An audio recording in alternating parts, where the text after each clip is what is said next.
Это не выдуманное картонное государство, понимаете, где политтехнологи мечутся там в поисках того, как им описать, как им обосновать власть правящей элиты. Власть правящей казахской элиты обоснована самой историей Казахстана. Хотя Путин заявил в свое время, что у казахов не было никогда государственности. Я, кстати, был единственный тогда, кто выступил против этого в Совете по межнациональным отношениям, в котором я больше не присутствую, не участвую. Я считаю, что это было неправильное, неверное, оскорбительное заявление для казахского народа. Около 25 тысяч лет откопали ее в кургане, нам на реставрацию ее притащили, мы сейчас ее реставрируем. Этой статуэтке 25 тысяч лет. Углеродный анализ доказал это. Дворцов и площадей, замков и башен, мечетей и передовых для того времени систем гигиенических коммуникаций и сооружений. Мы раскопали это сооружение инситу, как у археологов принято это называть. То есть сооружение, конструкция, которая сохранилась так, как она была в древности. И вот мы видим, здесь есть труба очень интересная, ванночка. Ванночка соединяется с трубой.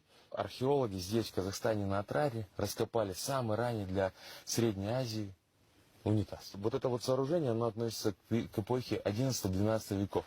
Очень интересное сооружение. В городе уже существовала канализация, получается. В городе существовала канализация. Хотелось бы заметить, в то время как в Европе везде помои, так сказать, простите вот за вот это вот, так сказать, грубое слово, выливалось на улицу, все это потоками текло, здесь была очень устроенная система жизни, быта, и в том числе и канализация, и водопровод, все здесь вот существовало в рамках одного города. С гигиеной в средневековой Европе было совсем нехорошо.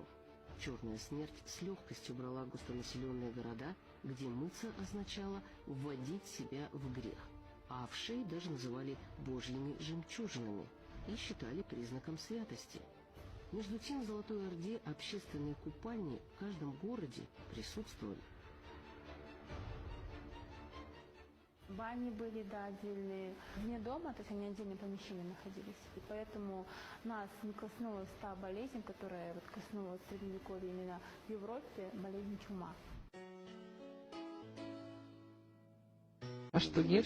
Это университетское научное издание, и причем надо отдать должное Тиндешеву, действительно написано мастерски, написано абсолютно с соблюдением всех требований, всей тончайшей нюансировки жанра. Эта книга, конечно, очень много собой представляет, поскольку абсолютно спокойно, выдержанно, корректно доказывает, как здесь написано, что Золотая Орда являлась для русской аристократии и князей важнейшим источником легитимности и престижности их власти. И в это сильно легко поверить, потому что если мы вспомним Русь того времени, ведь тогда на религию была нанизана национальная культура. Разгромив национальную религию, то есть славянское язычество, страну оставили и без культуры, и без какой бы то ни было отчетливой централизации, почему, в общем, ее вхождение в Золотую Орду и вот это вот лидирующая роль Батыя, хана Батыя, может быть, для очень многих эта книга откроет секрет, почему на так называемом шлеме Александра Невского, который хранится в музее Кремля, надпись вязью, арабской вязью, которую совсем недавно вдруг перевели, и выяснилось, что там написано «Аллах в помощи, скорая победа». И я думаю, что вот эта вот книга Тиндешева